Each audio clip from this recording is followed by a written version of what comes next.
Good morning, students. Welcome in Social Science virtual class.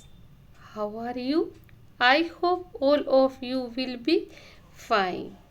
Dear students, keep your written work up to date.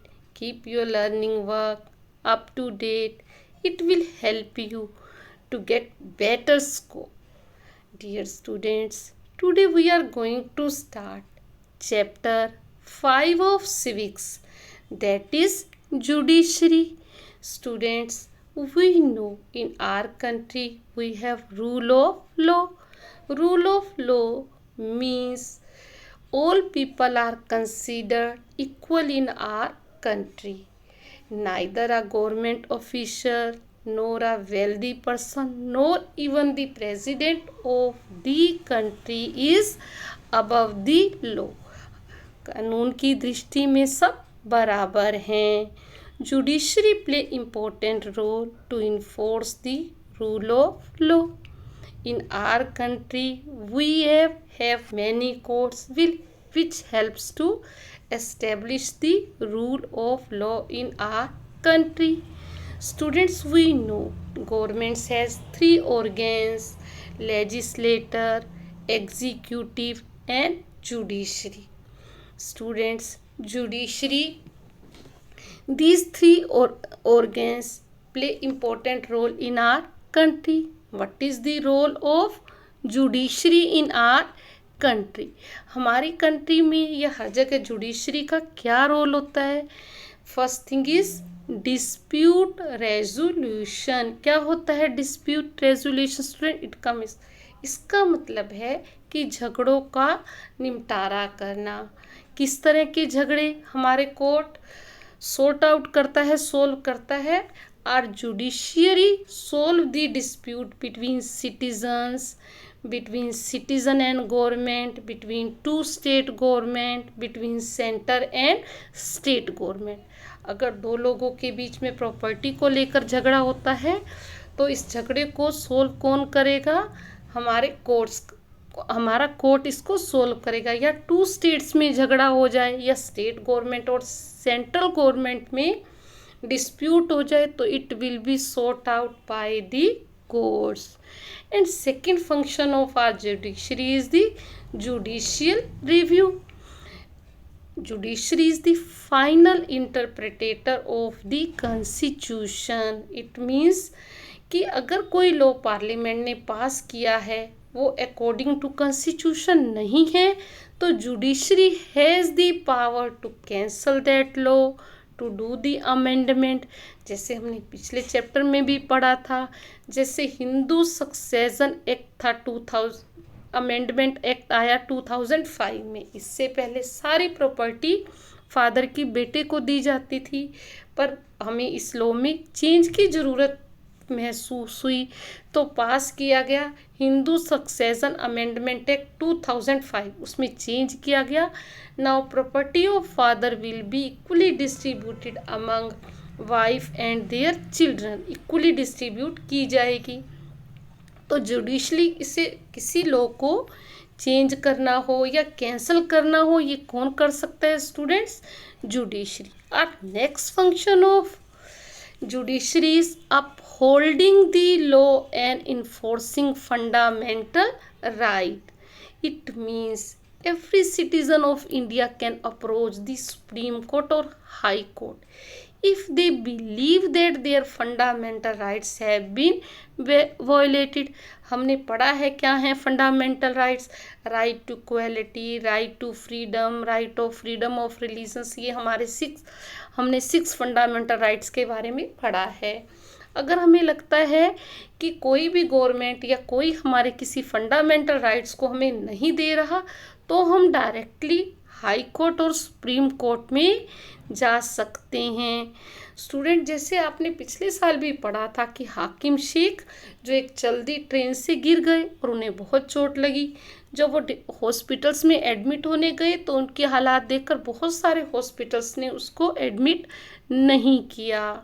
Student, तब उसने supreme court में appeal की तो क्योंकि हमें एक राइट दिया गया, राइट टू लाइफ, और आर्टिकल 21 में ये दिया गया है, और उसका पार्ट है राइट टू हेल्थ, कि हर इंसान को जीने का अधिकार है और उसके लिए उसका हेल्दी होना भी ज़रूरी है।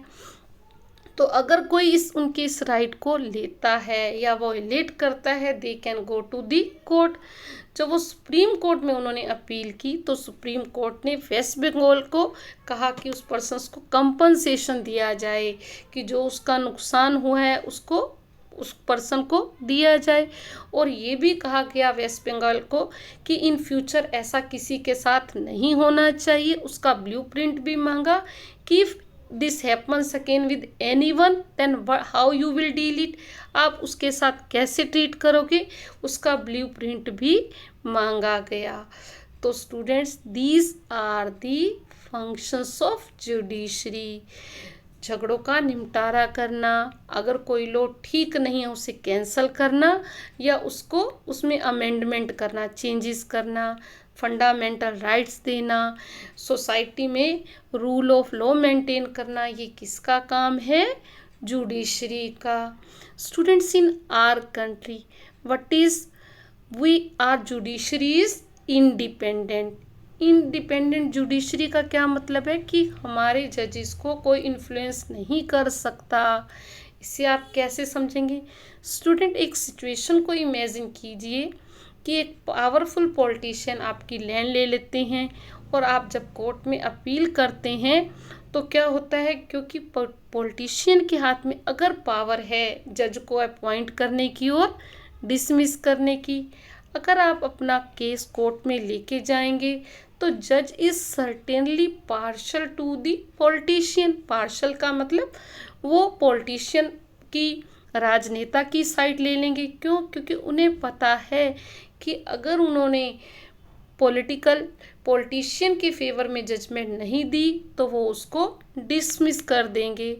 The control that politician hold over the जजेस does not allow for the judge to take an independent decision. This lack of independence would force the judge to make all judgment in favor of the politicians. अगर judgement देते हुए जज के पास independence नहीं है, freedom नहीं है कि इंडिपेंडेंटली डिसीजन देने की, उनको कोई पॉलिटिशियन इफ़ेक्ट करते हैं, तो वो फ्री होकर सही ढंग से निर्णय नहीं दे पाएंगे। जैसे हमने सुना भी है कि कई बार रिच पीपल और कोई पॉलिटिकल पावरफुल पर्सन उनको इन्फ्लुएंस करने की कोशिश करते हैं, तो हमारे यहाँ ये प्रोविज़न है कि उन्हें इंडिपेंडेंट होकर डिसीज़न देने हैं, उनसे डरने की ज़रूरत नहीं है। Because in our country we have separation of power, because we know government has 3 organs: legislature, executive and judiciary. Their powers are separate from each other. उन्हें डिफाइन किया गया है, और एक लेजिस्लेटर एग्जीक्यूटिव को इन्फ्लुएंस नहीं कर सकता। Both legislator and executive can not interfere in the work of judiciary. The courts are not under the government and do not act on their behalf. Government उन्हें इन्फ्लुएंस नहीं कर सकती, क्योंकि हमारे यहाँ जो जजेस की अपॉइंटमेंट होती है, चाहे हाई कोर्ट में या सुप्रीम में, without any interference of legislator and executive, very little, या आप कहीं लिटल बिट उनके एक्सपीरियंस को देखते कर सकते हैं, अदरवाइज वो उनके हाथ में कोई खास पावर नहीं दी गई। If they are appointed, any politician can not remove them. It is a very difficult to remove the जज फ्रॉम हिज पोस्ट। तो उन्हें कहा गया कि आप इंडिपेंडेंटली फ्री होकर जजमेंट दें, आपको डरने की ज़रूरत नहीं है। तो student, this is clear what is independent judiciary. जैसे हमने सुना है पाकिस्तान में वहाँ की जुडिशरी इंडिपेंडेंट नहीं है, वहाँ उन्हें आर्मी के लोग या पॉलिटिकल इन्फ्लुएंस के अंडर आकर वो जजमेंट देते हैं। But our country we are having independent judiciary. Student, it is the independence of judiciary that allow the courts to play a central role in ensuring that there is a no misuse of power by legislator and executive. अगर legislator कोई minister, executive कोई minister या कोई जो parliament MPs वगैरह अपनी power का misuse करते हैं तो हमारे जुडिशरी उनके अगेंस्ट एक्शन ले सकती है, या किसी के फंडामेंटल राइट्स लिए जाते हैं तो students judiciary has the power to give them punishment, चाहे वो कोई भी हो उन्हें पनिशमेंट देने का प्रोविज़न किया गया है। तो students we discuss in our country our judiciary is independent, वो किसी के प्रेशर में आकर, इन्फ्लुएंस में आकर जजमेंट नहीं देते, ना मिनिस्टर्स के ना किसी वेल्दी पर्सन्स के। They are free to give independent decision, जिसकी गलती है उसको वो फ्री होकर पनिशमेंट दे सकते हैं। Student what is the structure of court in India, हमारे यहाँ कैसा स्ट्रक्चर है स्टूडेंट्स, नीचे एक ट्रेंगुलर फॉर्म भी दिखाया गया है कि लोअर लेवल पर तो बहुत सारी कोर्ट्स हैं हमारे यहाँ, पर सुप्रीम लेवल पर, टॉप लेवल पर एक ही कोर्ट है, that is supreme court. There are different levels of courts in our country, there are several courts at lower level while there is only one at the apex level. The courts that most people interact with are called subordinate court, district courts. We know कि each state is divided into districts or different districts have their own court or they are presided over by the district judge. Student, each state has a high court and high court is the highest court of the state. At the top of the country we have Supreme Court. It is located in New Delhi and presided over the Chief Justice of India. The decision made by the Supreme Court are binding on all the other courts. Students, Supreme Court establish कब किया गया था? It was established on 26 January 1950 when our country become a republic. Student, first at that time it was held in parliament. It was shifted, जहाँ पर आज हमारा supreme court है, it was shifted to their Mathura road in new Delhi in 1958. और student जो हमारी judiciary है in our country, our judiciary is independent and also integrated. Integrated का क्या मतलब है? Different courts are related to each other. It means decision given by the high courts are bindings on the lower court.